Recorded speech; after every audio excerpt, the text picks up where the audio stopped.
الحمد لله حمدا كثيرا طيبا مباركا فيه كما يحب ربنا ويرضى. أشهد أن لا إله إلا الله وأشهد أن محمدا عبده ورسوله. أما بعد، اللهم انفعنا بما علمتنا وعلمنا ما ينفعنا وارزقنا علما ينفعنا وزدنا علما. الحمد لله على كل حال ونعوذ بالله من حال أهل النار.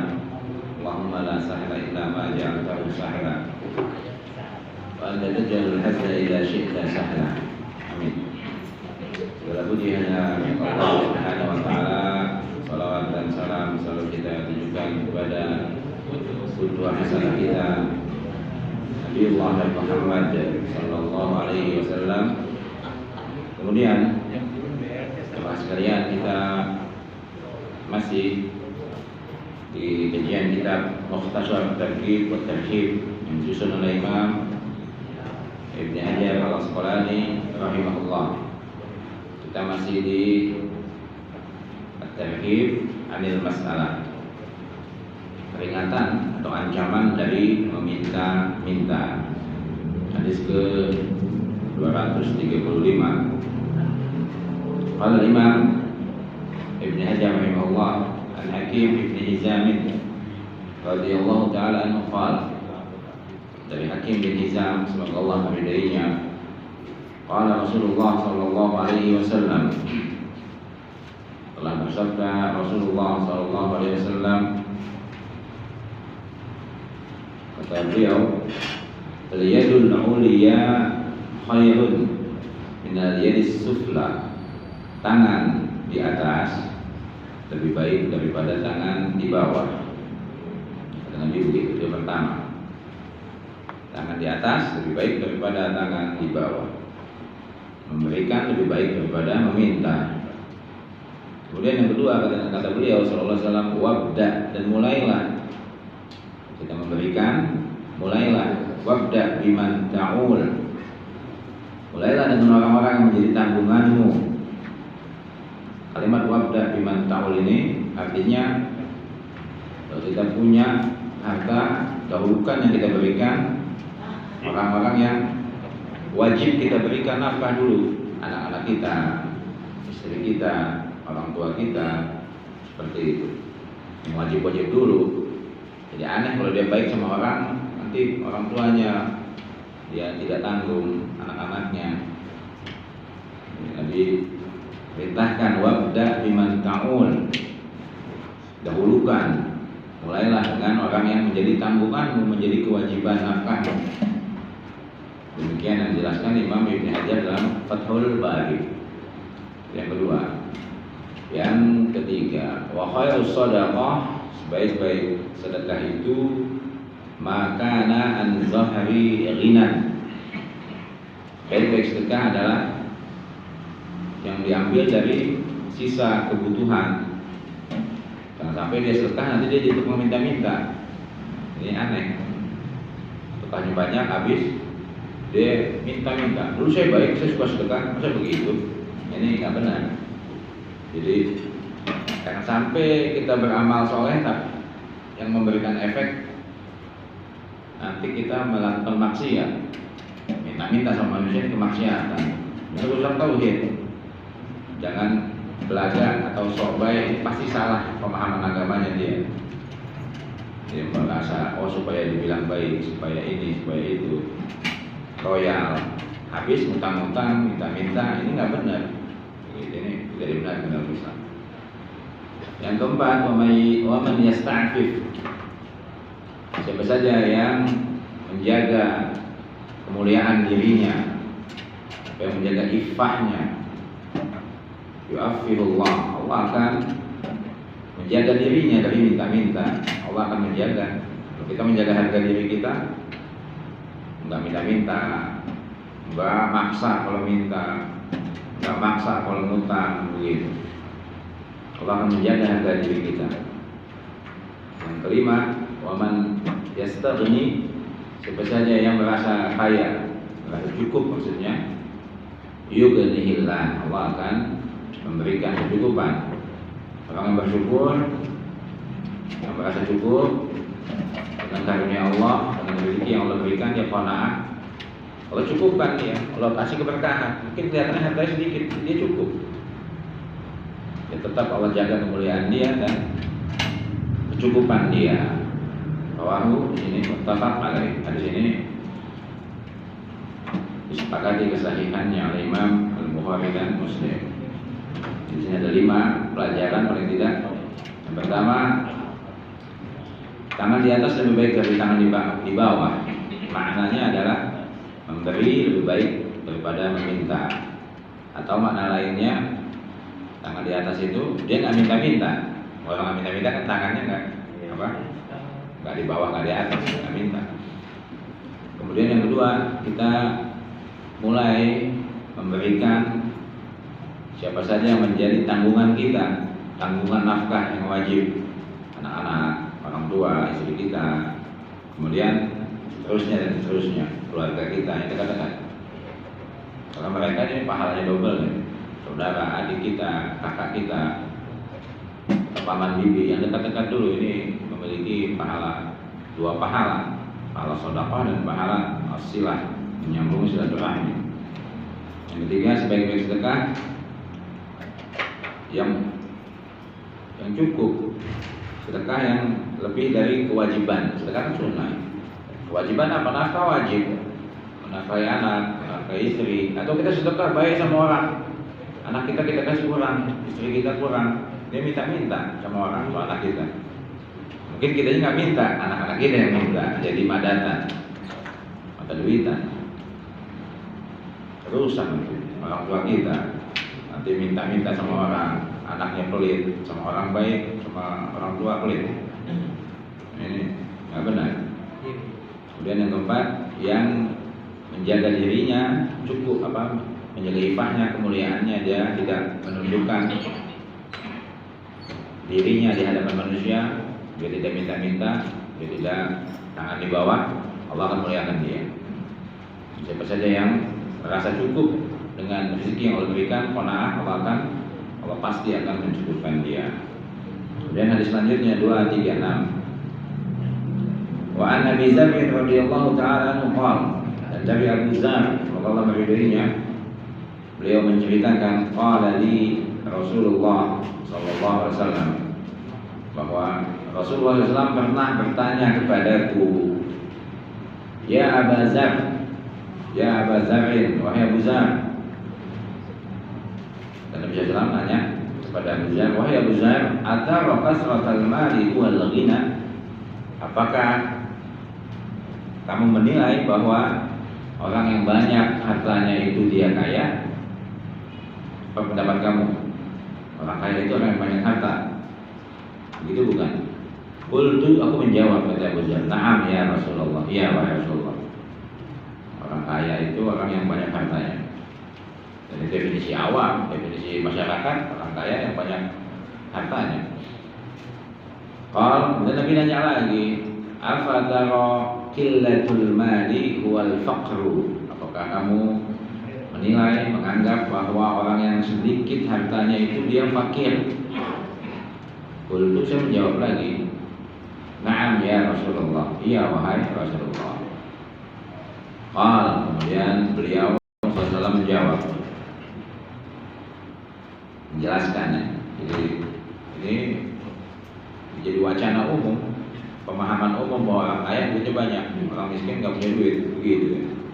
Tapi kata Nabi SAW, innamal ghina ghinal qalb, sesungguhnya kekayaan itu adalah kekayaan hati. Ghina itu kekayaan, kecukupan. Orang yang cukup, hatinya cukup, sedikit dia cukup, dia ridho dengan yang Allah berikan, dia qanaah, menerima apa adanya. Ini orang yang kaya. Jadi innamal ghina ghinal qalb, orang yang kaya adalah yang kaya hatinya, yang merasa cukup hatinya. Wal faqru, orang yang fakir, faqrul qalb, fakir ini nggak cukup, nggak pernah merasa cukup hatinya. Jadi orang yang mungkin kelihatannya hartanya sedikit, tapi dia selalu merasa cukup, bersyukur, qanaah, dia hidup sesuai dengan yang Allah tetapkan, dia ridho dengan keputusan Allah. Ini orang Hakikatnya dia kaya, walaupun masyarakat memandang dia fakir. Makanya orang yang fakir, hatinya yang fakir. Rawahu Ibnu Hibban. Di sini diriwayatkan oleh Imam Ibnu Hibban dalam kitab beliau Al-Mustadrak. Jadi orang kaya itu yang adalah dalam Islam itu orang yang kaya yang hatinya kaya. Orang miskin yang hatinya miskin. Kaya maksudnya cukup, merasa cukup. Berapapun harta dia, bukan nilai harta, nilai jiwa. Miskin, fakir, bukan nilai harta juga. Jiwa dia enggak cukup. Dikasih banyak, gajinya gede banyak, uangnya banyak, enggak cukup. Ini miskin, fakir. Kemudian hadis selanjutnya, hadis terkenal, An Sahal bin Sa'adin radhiyallahu taala anhu. Sahal bin Sa'id, Sahal bin Sa'ad. Semoga Allah meridhoinya. Qal, beliau menceritakan, Ja'a Jibril alaihissalam ila Nabi sallallahu alaihi wasallam. Ja'a dulu telah datang malaikat Jibril alaihissalam kepada Nabi sallallahu alaihi wasallam. Faqal, kemudian malaikat Jibril berkata, Ya Muhammad sallallahu alaihi wasallam. Wahai Muhammad sallallahu alaihi wasallam. Malaikat Jibril, Isma syi'ta, hiduplah sesukamu. Yang pertama ya, ada 5 pesan di sini. Wahai Muhammad, kata malaikat Jibril sallallahu alaihi wasallam, Isma syi'ta, fa innaka mayyitun. Hiduplah sesukamu, karena engkau pasti mati nanti. Hidup semau kita, ini buat kita juga. Kamu pasti mati. Wa'mal, yang kedua, ma syi'ta, beramallah sekehendakmu, sebisamu, semampumu. Fa innaka mujziyun bihi. Beramallah semaumu, karena kamu pasti dibalas. Jadi jangan kita pikir santai-santai itu enggak dibalas, malas-malasan, kena semua itu. Beramallah sesukamu, karena sesungguhnya kamu pasti dibalas. Yang ketiga, wa ahbib ma syi'ta. Cintailah siapa saja sekehendakmu, semaumu. Apa saja cintai. Kamu mau cinta harta, mau cinta dunia, benda. Fa innaka mufariquh. Sesungguhnya kamu akan berpisah dengan yang kamu cintai. Orang yang cinta harta, dia meninggal, nggak dibawa hartanya. Orang yang punya istri cantik, baru nikah, besok meninggal, makanya nggak dibawa. Dan semua nggak ada yang dibawa, nggak ada, berpisah pasti. Makanya biasa-biasa aja mencintai sesuatu, ya ala kadarnya. Ini hadis sahih. Kita pada berulang hadis terakhir. Ali ibn Abi Thalib radhiyallahu taala anhu. Hadis ke 1300 lebih, hadis terakhir kan? Ada benar. Ahbib habibaka haunan ma, cintailah kekasihmu haunan ma, biasa-biasa aja. Hebat orang Islam ya, biasa aja. Asa an takuna baghiduka yawman ma, nanti orang ini saya akan menjadi, kamu cinta berlebihan, nanti kamu kan sangat benci berlebihan dengan dia. Sama kebalikannya, wa abghid baghidaka haunan ma, bencilah orang yang kamu benci biasa-biasa aja. Asa an takuna habibaka yawman ma, nanti dia akan jadi kekasih kamu tuh bisa-bisa. Kamu gak suka, kamu gak ini, ya jadi gak demen. Nah, perempuan gak demen yang kumisan, yang begini, yang hitam, lakinya begitu lagi. Ini biasa-biasa aja. Semua ciptaan Allah, semua makhluk Allah. Jadi kita nggak suka sama apa sih? Itu yang nyiptain Allah. Ada orang kulit hitam, memang yang nyiptain kita. Ada yang macam-macam lah. Itu ciptaan Allah semua, biasa-biasa aja. Cintai boleh, tapi biasa-biasa. Maka dunia juga ada keindahan di dunia. Kita boleh menikmati. Allah menciptakan dunia buat manusia secukupnya, buat beribadah kepada Allah saja, bukan berlebihan. Allah jadikan semuanya. Walladzi khalaqa lakum ma fil ardi jami'an. Dialah Allah yang menciptakan semua yang di bumi ini semuanya. Lakum buat kalian, buat kita. Gunakan seperlunya aja. Ini kaidah kalau kita berlebihan suka cinta sama dunia, sama harta. Korun gak dibawa ya hartanya. Firaun istananya ditinggal sama dia matinya di laut. Yang keempat, wa'lam, tahuilah, ini hidup semaumu, beribadah semaumu, cintai semaumu, pasti nyesel. Wa'lam, yang keempat baru dikasih, ilmuilah, pelajarilah, ketahuilah, anna syarafal mu'min, bahwasanya kemuliaan orang beriman itu qiyamuhu bil lail, ada pada sholat malamnya. Jadi orang mukmin itu mulia karena dia sholat malam. Kalau kalau tahu hadis ini dan hadis yang lain, dia akan tinggalkan sholat malam walaupun beberapa rakaat. Ketahuilah bahwasanya kemuliaan orang mukmin itu sholat malamnya. Karena sholat malam ini lebih ikhlas, nggak ada yang melihat. Tambah malam, tambah banyak yang sudah tidur. Lebih ikhlas, lebih khusyuk, bacaannya lebih bermakna. Banyak penjelasan tentang sholat malam, dan ini adalah salah satu tanda kemuliaan seorang mukmin. Yang pertama, rajin, pasti yang wajib rajin ya, sholat lima waktu. Puasa Ramadan yang wajib mesti rajin. Juga ditambahin untuk lebih mulia sholat malam. Orang akan mulia, orang beriman kalau di sholat malam mulia dia, dikenal ya di langit. Wa izzahu, dan keperkasaan dia. Izzah itu keperkasaan, power dia, kekuatan dia akan kuat. Izzah itu maknanya kuat. Nama anak saya powerful, udah powerful lagi, nggak bukan robot, bukan, full. Istighna'uhu 'anil nas, dia merasa cukup dari manusia, dia nggak butuh sama manusia. Manusia nggak penting, dia hanya butuh sama Allah saja. Manusia kita sama, impas semua. Ini ciptaan Allah, ciptaan sama, nggak ada yang lebih. Begitu. Dia manusia yang gagah, yang perkasa, izzah, yang punya izzah, kemuliaan. Dia adalah yang tidak pernah minta-minta sama manusia. Ini terkenal ya. Saya tahu pertama hadis ini dari saya kecil itu ngelihat Kiai Haji Jibril MJ. Oh Muhammad, gimana bahasanya ngomong dia? Hiduplah sujud kamu, nggak ada gitu. Ini hadis. Jadi syaraf, kemuliaan seorang mukmin di sholat malamnya, dan kehebatan dia, kekuatan dia. Kita kuat kalau kita nggak minta-minta. Kalau kita orang yang biasa minta cemen gitu. Dan itu benar. Kalau kita buktikan kita nggak biasa minta, kok bisa aja ya? Allah yang kasih kekuatan itu. Kekuatan itu ada di izzah kita. Nggak minta sama manusia. Kita sudah bahas panjang lebar ini. Sudah 3 minggu ya bahasannya. Baik.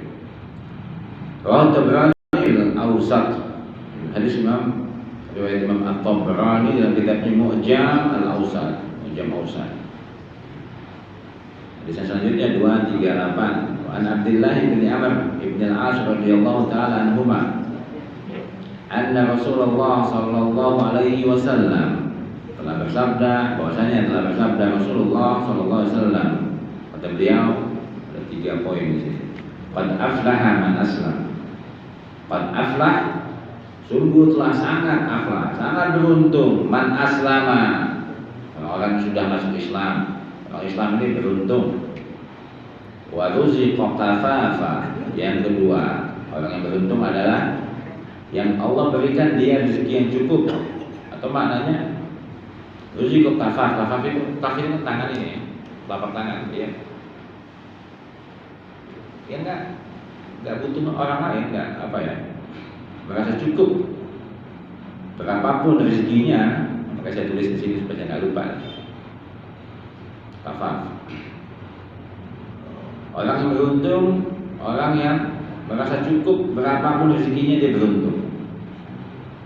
dia mulia, dia punya kekuatan di situ. Kemarin saya lihat ada teman ngobrol di depan itu ada tanah ya, di satu wilayah besar, kontrakannya banyak, tanahnya besar, pinggir jalan, pusat Jakarta, kontrakannya banyak, kos-kosannya. Itu anak-anak itu bapak, nggak ada yang ngapa-ngapain, dia bolak-balik duduk di tempat rokok, begadang, tiap malam begitu. Kalau orang miskin kerja ke sana, kerja ke sini, bagus ini kelihatannya enak. Kadang-kadang orang yang banyak jadi pemalas, pemalas. Jadi merasa cukup itu luar biasa. Berapapun Allah kasih, kita ridho, ikhlas, cukup, itu dia beruntung. Makanya orang-orang miskin, anak-anak yatim itu dia bisa sekolah tinggi, jadi ulama besar, yang mampu, anaknya nggak mau sekolah. Bapak udah kaya, ngapain sekolah gitu ya. Maksudnya bukan tentang itunya, jadi merasa. Jadi kita bersyukur dengan apapun yang Allah kasih, cukup. Makanya kebanyakan pemimpin dunia itu banyaknya yatim. Kebanyakan nabi-nabi itu yatim dari kecil. Ulama-ulama besar, berarti sebut siapa? Nabi Muhammad SAW yatim. Imam Syafi'i, Imam Al-Bukhari, yatim semua ya. Hidup dalam keluarga miskin, ulama besar. Dia merasa bersyukur, dia gunakan ininya, kemampuan yang Allah berikan. Allah berikan semua. Orang yang merasa yang bersyukur, dia beruntung. Yang ketiga, orang yang beruntung wa qanna'ahu Allah bima ata. Dia qana'ah, ridho dengan apa yang Allah berikan. Allah berikan pasti bagus. Kalau nggak kasih pasti nggak bagus. Kadang-kadang kita Allah ditakar sedikit. Qadar itu qadar. Beriman kepada qadar, jenisnya kepada kadar. Allah udah kadarin manusia. Allah SWT berfirman, "A'udzubillahi minasyaitonir rajim. Wa kulla syai'in khalaqnahu biqadar." Segala sesuatu kami ciptakan dengan takarannya, kadarnya. Kadar masing-masing. Si A sekian, usianya sekian, keputihan kulitnya begini. Begitu kadar semua ada. Semua sudah ditakdirkan, sudah dikadar, sudah ditakar sama Allah. Siapa yang paling ahli menakar? Allah. Itu maunya kita yang takar sendiri. Yang banyak itu belum tentu baik. Air sedikit itu dia ketika haus menyelamatkan. Kalau air satu laut meninggal, kita tenggelam. Itu bukan yang banyak itu bagus. Sesuatu yang sedikit itu kadarnya Allah kasih cukup menghidupi dia. Ini contoh air tadi. Airnya sedikit segelas cukup menambah kehidupan kita. Air yang banyak bukannya kita hidup lama, enggak, matinya cepat.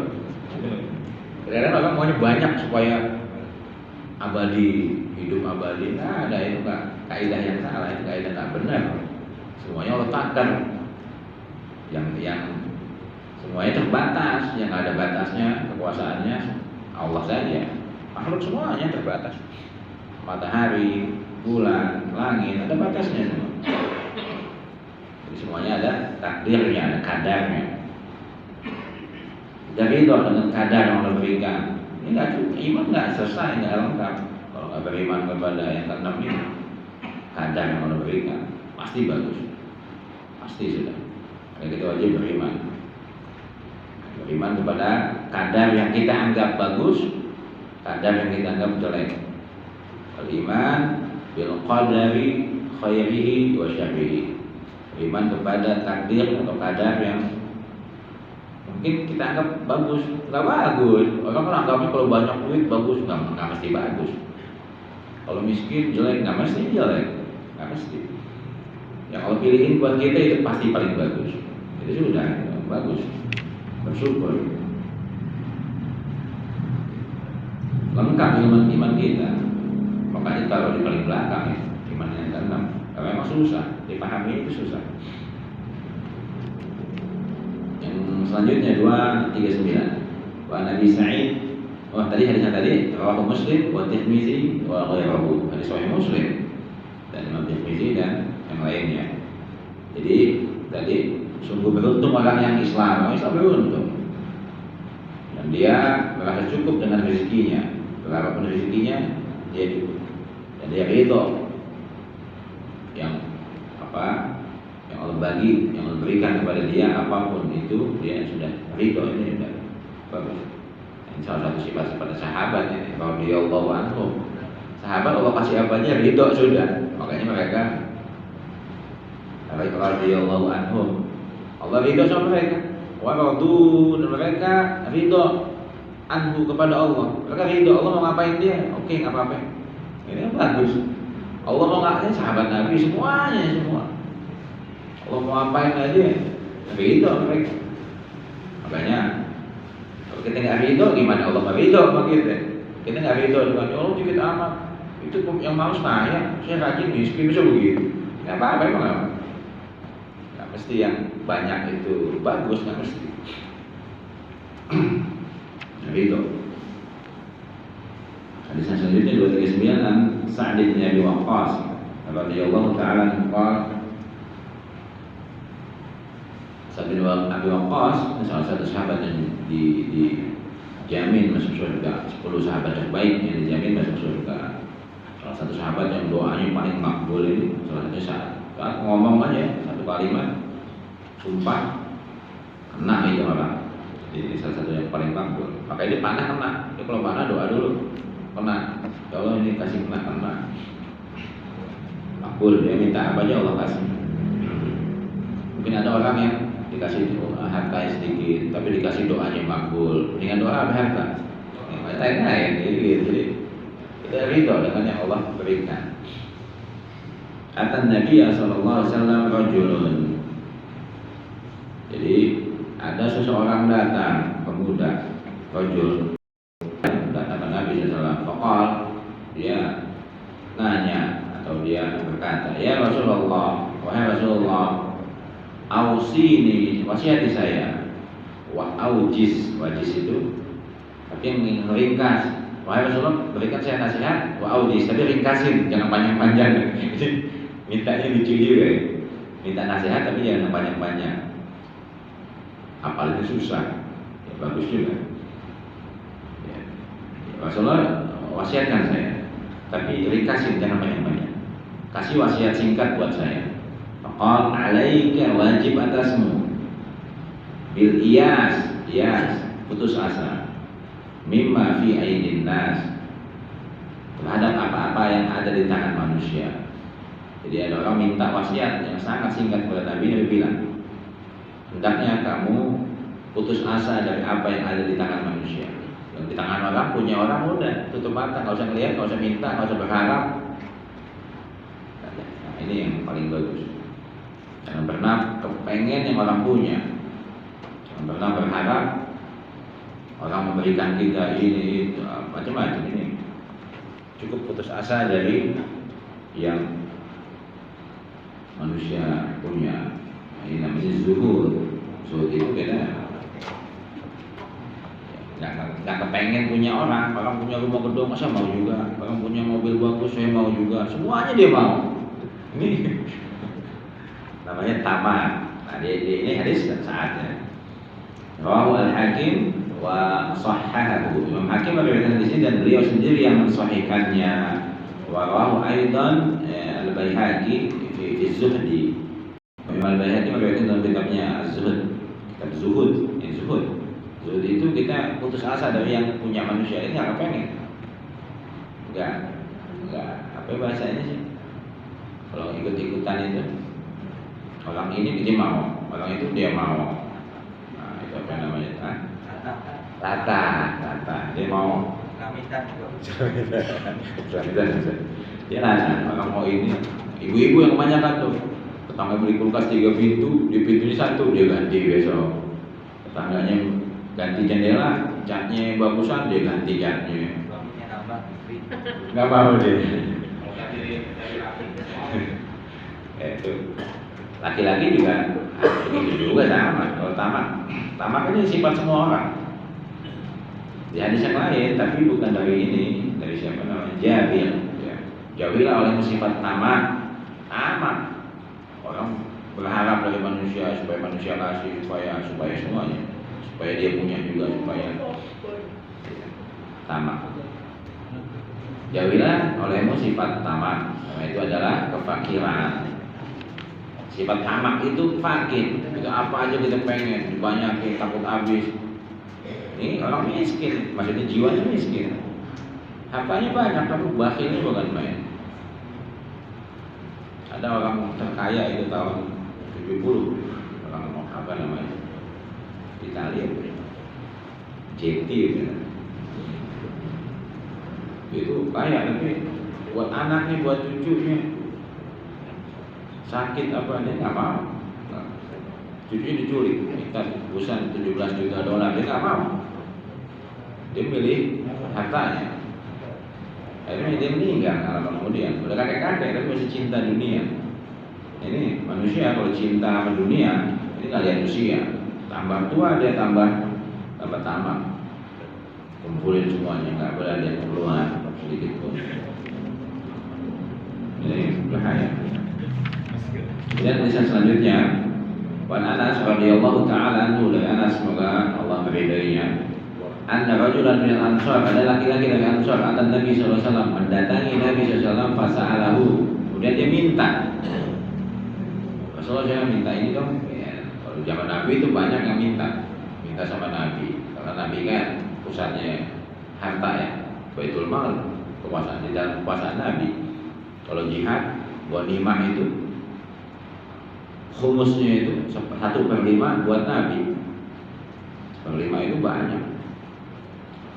Khumus 1/5 itu 20%, 100 bagi 5, 20%. Jadi kalau menaklukkan Jakarta misalnya, dia masuk ke Khaybar ditaklukkan tanahnya jadi wilayah kaum muslimin. 20% tanah Khaybar yang gede itu sekian puluh ribu hektar, 20% punya Nabi. Gimana Nabi miskin? Gak mungkin. Nabi SAW adalah orang yang paling kaya pada zamannya. Ketika beliau menjadi, apalagi di masa-masa Futuhat Islamiyah ya. Tapi menaklukkan Mekah. Tapi bisa punya semua tanah Mekah itu. 20% tanah Mekah punya Nabi. Sekarang kita nyewa satu petak toko kecil aja itu mahalnya bukan main. Berapa ratus juta itu toko di Mekah itu sebulannya. Bapak bisa tanya kalau haji umroh, satu petak toko kecil. Kalau kita bayangin tanah 20% Mekah itu punya Nabi kayak gimana kayaknya? Begitu Nabi. Jadi yang paling kaya sebenarnya Nabi kalau kita tahu sejarahnya, sejarah pembahasan. Ada orang datang minta sama Nabi, tapi Nabi bilang, "Faqal ama fi baitika syai'?" Apa di rumahmu nggak ada apa-apa? Maksudnya kenapa minta? Kenapa minta gitu? Apakah di rumahmu ada apa-apa? Qala bala, ada Rasulullah. Hilsun nalbasu ba'dahu wa nabsatu ba'dahu. Saya punya kain, hilasnya kain tebal biasanya buat ditutupin onta. Ya, kita tahu budaya Arab ya, onta suka ditutupin kain, ada warna merah, hitam atau putih gitu. Kain atau karpet. Kain ini bisa buat tidur, zaman dulu begitu ya, buat alas tidur atau penutup onta. Aku punya karpet Rasulullah yang kita pakai sebagiannya dibentangin, sebagiannya buat alas rumahnya, buat alas duduk, alas tidur, sebagiannya masih dilipat. Kemudian waqabun, saya juga punya gelas-gelas, nashrabu fihi min alma, saya punya waqabun, gelas teko ya, alat minum ya. Qal itini bihima. Jadi ada orang minta sama Nabi, Rasulullah saya minta itu. Belum banyak sahabat minta. Awal-awal mereka belum paham. Tapi Nabi dididik satu-satu itu. Sampai semuanya kita lihat kisah-kisahnya Hakim bin Hizam. Sampai semua sahabat itu, sampai semuanya setelah itu tidak minta-minta lagi. Nabi didik satu-satu, Nabi ajarkan. Ambil. Jadi dia kainnya diambil, teko-teko, tempat gelas, minuman apa ya, dibawa semua ke Nabi. Botol minuman. Zaman dulu yang dari kulit itu ya, dibawa ke Nabi. Dua benda ini, 4 ya, sama karpet. Fa'atahu bihima fa'akhazahu biyadihi. Dia datang lagi balik, dia pulang dibawa itu kainnya sama tekonya, kendinya. Fa'akhazahuma biyadihi. Nabi pegang dengan dua tangannya. Faqal ma yashtari hadzai, siapa yang mau beli dua benda ini? Jadi Nabi di situ memang lagi di majelis. Nabi diminta, Nabi enggak. Nabi jawabnya begitu. Ada sesuatu di rumah, bawa ke sini. Dibawa tadi, Nabi tawarkan kepada jamaah, siapa yang mau beli dua benda ini? Qala rajul, ada seorang pemuda menawarkan diri, anak, saya Rasulullah, akhuzuhuma bidirhamin, saya akan beli dengan 1 dirham. 1 dirham ya, sejumlah uang ya. Uang atau uang perak atau 5 gram perak lah ya. Saya nggak tahu harga perak sekarang. 5 gram perak itu 1 dirham. Qala Rasulullah SAW, jadi ditawar dua benda ini 1 dirham. Kata Nabi, man yazid ala dirhamin marratain, siapa yang mau tambahin harga 2 kali lipat? Au salatan atau 3 kali lipat. Ini Nabi ngadain apa nih? Lelang. Lelang boleh gak? Boleh. Nabi ngadain lelang boleh, tapi yang nggak boleh lelang yang penipuan nggak boleh. Orang tawar dinaikin dia, atau punya dia, ini nggak boleh. Ini lelang beneran, yang tidak mengandung unsur penipuan. Kalau lelang julus, nah, kemudian ada lagi angkat tangan. Saya Rasulullah, anak aku suku mah bidirhamin, saya beli deh 2 dirham, saya mau. Pak Qahuma, iya Nabi berikan. Jadi dapat 2 dirham, 2 koin itu ya, perak 5 gram, 2 koin Nabi dapat dirham. Wa aqahu ma'al ansari, dikasih ke pemuda tadi yang minta sama Nabi itu, Nabi jualin barangnya. Qala ishtari bi ahadihi maqaman. Ini satu ini yang 2. Yang satu ini kamu beli makanan buat keluarga kamu. Fanbizhu ila ahli. Kamu berikan makan mereka. Beliin makanan beberapa untuk beberapa hari, kasih keluarga makanan 1 koin ini. Washtari bil ahir yang satu lagi ini beli ishtari qaduman, kampak, beli kapak fa'atini bi. Jadi kapaknya kamu bawa ke sini, gitu. Dia beli kapak, fa'atahu bi. Kemudian orang ini pergi, dia beli kapak, dibawa ke Nabi. Kapak harganya segituan, 1 dirham. Fasyadda fihi, jadi kapaknya masih nih, kalau di hadis ini kapaknya kayaknya belum dipasang. Fasyadda fihi, sadda Nabi ikat, Nabi pasangin fihi Rasulullah SAW udan biyadi. Di kapak itu Nabi pasangin di kayunya, di gagangnya. Wa qala lahu, kemudian Nabi apa? Izhab, pergilah. Dibawa kampak, pergi. Fahtatib, hak itu kayu bakar. Kamu cari kayu bakar. Wabih dan jual. Pergi, kamu ke hutan, kamu cari kayu bakar, kamu jual kalau dapat. Kemudian Nabi bilang apa? Nabi kalau kasih pelajaran orang, ngeri juga. Wala aroyan nada. Kamu jangan ketemu saya. Jangan sampai kamu ketemu saya.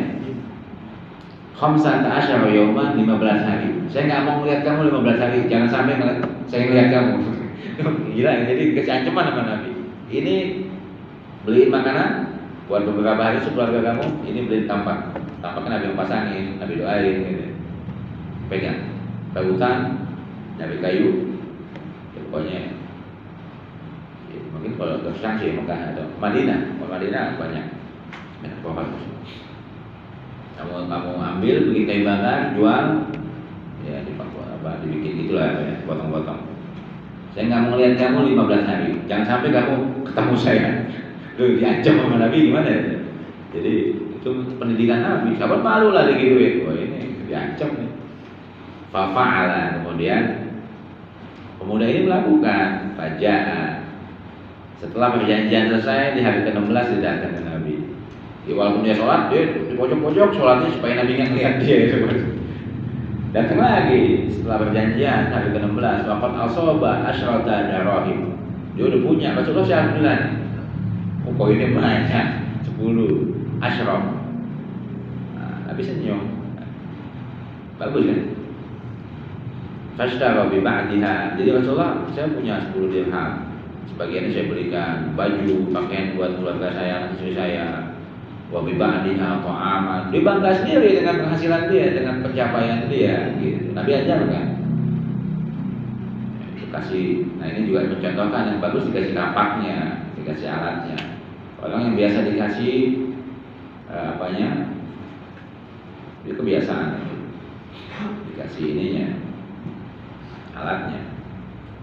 Jadi bahagia sendiri, dijelaskan itu Rasulullah, alhamdulillah saya dapat nih uang sekian, lumayan itu ya, 50 gram perak kan lumayan, harganya lumayan, 50 ya 50 gram perak.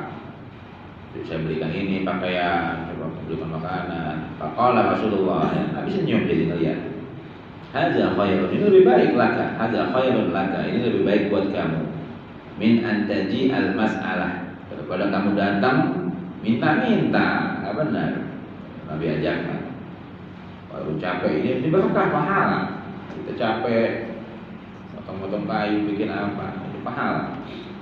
Ada pahalanya di situ. Minta-minta nggak ada pahalanya. Dosanya besar. Tauhid. Minta kepada selain Allah. Syirik ini. Kesyirikan nggak benar. Nabi bahagia dan tersenyum. Ini lebih bagus daripada kamu minta-minta. Iya. Itu tadi lelangnya di masjid atau di luar masjid? Ini nggak dijelaskan di sini. Kemungkinan besarnya di masjid. Karena rumah Nabi nggak mungkin sempit. Jual di masjid itu apa? Yang mau beli pakaian tadi kain itu di masjid. Ada yang mau beli itu di masjid. Oh iya. Nggak tahu itu. Nggak ada penjelasan ya. Allah alam ya tapi sebagian juga hadis jualan di masjid nggak boleh ya. Iya. Allah alam tapi ini ada Nabi menjualkan barang pemuda ini. Saya kurang tahu juga tempatnya di mana, belum dijelasin. Ya kalau lihat hadis yang lain yang nggak boleh jual di masjid, kayaknya nggak mungkin di masjid ini jualannya, gitu. Nggak mungkin ya. Ya Allah, itu saya nggak bisa jawab itu. Tempatnya di mana saya nggak tahu. Kurang lebih kayak gitu. Jadi kata Nabi yang terakhir, nah, ini lebih bagus kamu kerja begini ya tuh, kamu senang kan? Bahagia. Ini lebih baik daripada kamu tajia al-mas'alah nuqtatan fi wajhika yaumil qiyamah. Daripada kamu minta-minta ditandain muka kamu dengan noda-noda hitam dari kiamat. Noda-noda hitam, mukanya ada dagingnya, mukanya hitam gelap, tulang doang. Tandain tukang minta-minta, itu kayak malu kita dengan umat yang lain. Ini ada tandanya. Orang tukang minta-minta di akhirat ada tandanya, titik-titik hitam di mukanya dan mukanya ada dagingnya. Bahaya minta-minta. Rawahu Abu Dawud. Nah di sini hadis Abu Dawud. Wa Tirmizi wa Nasa'i Imam Abu Dawud, Tirmizi dan Imam Nasa'i. Wa Tirmizi hasan, yang Imam Tirmizi menghasankan hadis ini. Mudah-mudahan bermanfaat. Yang salah dari saya kebenaran milik Allah Subhanahu wa taala. Subhanallahumma wa bihamdika asyhadu an la ilaha illa anta astaghfiruka wa atubu ilaik. Assalamualaikum warahmatullahi wabarakatuh.